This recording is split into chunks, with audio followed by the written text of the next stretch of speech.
Larisnya masker scuba kini dibarengi dengan keraguan tentang efektivitasnya menyaring partikel dan virus corona. Metode pengetesan masker scuba kini viral di media sosial dengan cara meniup lilin. Berikut liputannya.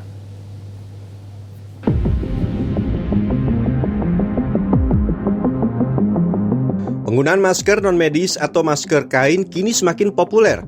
Masker kain bahkan sudah mulai menggantikan keberadaan masker medis yang harganya tidak terjangkau di masa pandemi. Salah satu masker kain yang cukup populer di pasaran adalah masker scuba.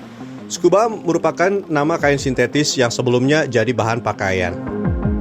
Harga masker scuba ini bervariasi antara Rp10.000 sampai Rp30.000 tergantung tempat Anda membelinya. Tetapi yang perlu diperhatikan ketika membeli masker berbahan scuba ini adalah perihal ketebalannya, karena semakin tebal akan semakin baik. Bahan scuba digandrungi karena banyak digunakan artis-artis di Korea Selatan. Modelnya yang menarik membuat masker scuba yang bisa dicuci laris di pasaran.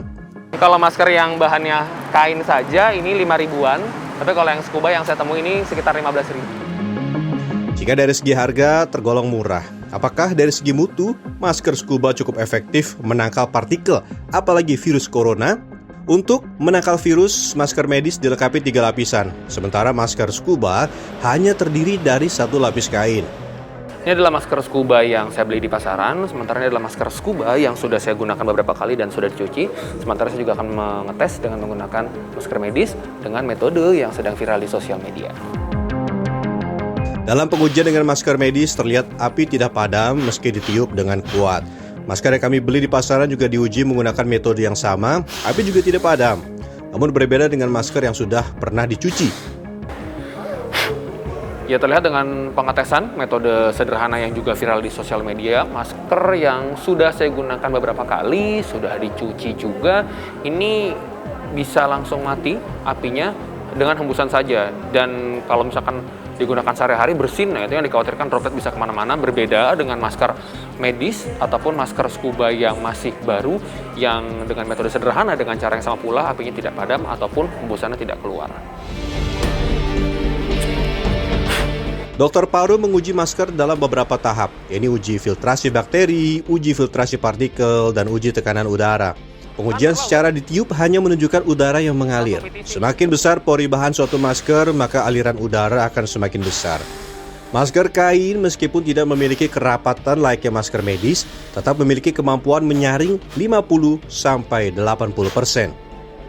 Kalau bercermin pada masker bedah standar yang terdiri dari 3 lapis, akan lebih baik jika masker scuba memiliki ketebalan yang tidak terlalu tipis. Dalam artian karena masker scuba saat dipakai dia akan teregang sehingga porinya terbuka, maka udara pernafasan akan mudah tembus keluar.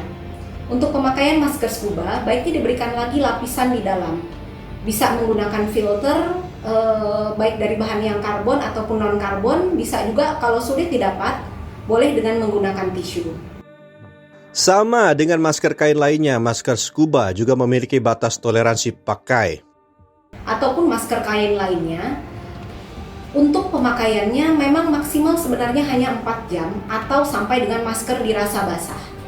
Jika setelah mencapai waktu 4 jam digunakan secara terus-menerus, baiknya masker diganti dan dicuci. Jadi sebenarnya untuk masker tidak kami anjurkan untuk hanya punya 1 masker.